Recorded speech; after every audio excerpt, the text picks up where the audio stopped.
அப்பா பாப்பா காலையிலேருந்து எவ்வளோ வேலை. சீதாவும் ராமும் கடைக்கு போயிட்டு வரதுங்காட்டி நம்ம சமையல் வேலையும் முடிச்சாச்சு. அடுத்து வீடை கூட்டிட்டா வேலை முடிஞ்சது. பசங்களை சாப்பிட வச்சு ஹோம்ஒர்க் எழுத சொல்லணும். என்ன இவ்வளோ பேப்பர் கிழிச்சு போட்டு வச்சிருக்காங்க? 3 பேர்ல யார் கிழிச்சு போட்டு வச்சிருக்காங்களே தெரியலையே. இந்த பேப்பரெல்லாம் நோட்டு இல்லைன்ன வேண்டியது. அதுக்கப்புறம் இப்படி பேப்பரை கிழிச்சா எப்படி சீக்கிரம் தான் நோட்டு காலி ஆயிடும். இது யாருது? நோட்டு கீழே இருக்கு. நோட்டை கூட கீழே இருக்கிறது டிவி பார்த்துட்டு இருக்காங்க பாத்தியா? பப்பு, சுப்பு, பிங்கி 3 பேர்ல இந்த நோட்டு யாருது? நேம் கூட எழுதல, புது நோட்டா இருக்கு, கீழே இருக்கு. என்ன அவ்வளோ அழகா டிவி பார்த்துட்டு இருக்கீங்க 3 பேரும்? பெரியம்மா, அது என்னோட நோட்டு. நேத்து தான் எங்க அப்பா வாங்கி கொடுத்தாங்க பெரியம்மா. ஏய், புது நோட்டை கீழே போட்டு வச்சிருக்கியாமா நீனு? இந்தா உன் நோட்டு. அம்மா, டிவி பார்க்க விடுறீங்களா? பேசிக்கிட்டே இருக்கீங்க, டிஸ்டர்ப் பண்ணாதீங்கம்மா நீங்க. பப்பு, டிவி பார்த்தது போதும். நீ சாப்பிட்டுட்டு ஹோம்ஒர்க்கை முடியும். நாளைக்கு இல்லைன்னா ஸ்கூல்லேருந்து எனக்கு கால் பண்ணுவாங்க, உங்க பையன் ஹோம்ஒர்க்கே எழுதவே இல்லைன்னு சொல்லிட்டு. சுப்பு, நீனும் சாப்பிட்டுட்டு எழுதுமா. ஏய் பிங்கி, போனை கூட, கேம் விளையாண்டது போதும். பெரியம்மா, நானே ஹோம்ஒர்க்லாம் முடிச்சிட்டேன். இன்னும் ஒண்ணுதான் பேலன்ஸ் இருக்கு. நான் ஈவினிங் உட்காந்து எழுதிக்கிறேன். நான் இப்ப கேம் விளையாட போறேன் பெரியம்மா. நீ ஹோம்ஒர்க்கை எழுதாம போ. உங்க அம்மா வரும்போது போன் கையில வச்சுட்டு இருந்தா என்னதான் பேசுவா? ஏங்கா அவகிட்ட போன் கொடுத்தீங்கன்னு சொல்லிட்டு போனை ஒழுங்கா கொடுத்துட்டு போய் வெளியில விளையாட போ. ஒரு நாள் கூட லீவ்ல நம்மள நிம்மதியா விட மாட்டேன்றாங்க. இந்த போனை வாங்கிட்டாங்க. இப்ப போர் அடிக்குது. நான் ஹோம்ஒர்க்கை முடிச்சிட்டேன். ஒண்ணுதான் பேலன்ஸ் இருக்கு, அப்புறமா முடிக்கிறேன்னு சொன்னா கேக்குறாங்களா? பிங்கி, நம்ம அம்மா தான் நம்மள வெளியில போய் கொஞ்ச நேரம் விளையாட பர்மிஷன் கொடுத்துருக்காங்களே. நம்ம வெளியில போய் வேற ஏதாவது விளையாண்டுட்டு வரலாம் வா.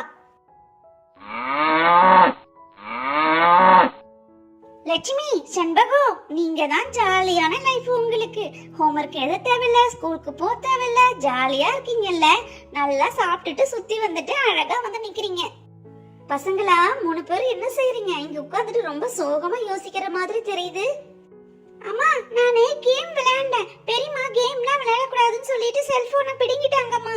எனக்கு ஒரே போர் அடிக்குது.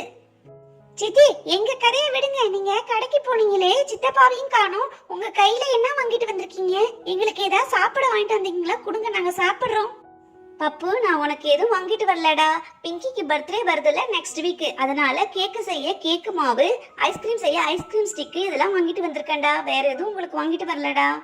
ஐ ஜாலி, எனக்கு பர்த்டேவா நெக்ஸ்ட் வீக். அம்மா, நீங்க வாங்கிட்டு வந்திருக்க ஐஸ்கிரீம் ஸ்டிக்ல இருந்து எங்களுக்கு கொஞ்சம் கொடுங்கம்மா. நாங்க அதுல வீடு கட்டி விளையாட போறோம். பசங்களா, நீங்க வீடு கட்டி விளையாடுறதுக்கு ஐஸ்கிரீம் ஸ்டிக் இந்தாங்க. சித்தி, ஐஸ்கிரீம் ஸ்டிக் கொடுத்ததுக்கு ரொம்ப தேங்க்ஸ் சித்தி. அப்படியே என் பேக்ல கம் இருக்கு, அதையும் கொஞ்சம் எடுத்து கொடுங்களேன். ஏய் பப்பு, இந்த ஐஸ்கிரீம் ஸ்டிக் வச்சு எப்படி வீடு கட்டலாம்னு நான் சொல்லி தரேன். நீ அதே மாதிரி செய்யே. பப்பு, ஃபர்ஸ்ட் எடுத்ததே ஒரு ஸ்டிக் இப்படி வச்சிரு. அதுக்கு மேல 4 இடத்துல 1 2 3 4 இடத்துல கம் இத மாதிரி அப்ளை பண்ணிட்டு அதுக்கப்புறம் ஒரு ஸ்டிக்கா அத மேல எடுத்து வைக்கலாம்.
இல்ல சுப்பு?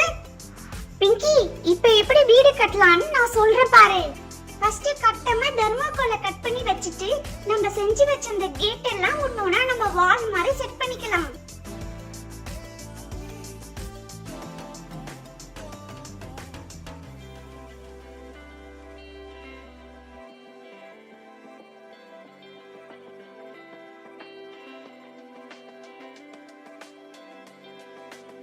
மூணு பக்கமும் வால் வச்சாச்சு. இப்ப மேல ஒரு கார்ட்போர்ட கட் பண்ணி நம்ம வச்சுக்கலாம். அதுக்கு மேல இன்னும் 2 ஸ்டிக் இருக்கு இல்லையா, அத நாம இப்படி கூரை மாதிரி செஞ்சுக்கலாம்.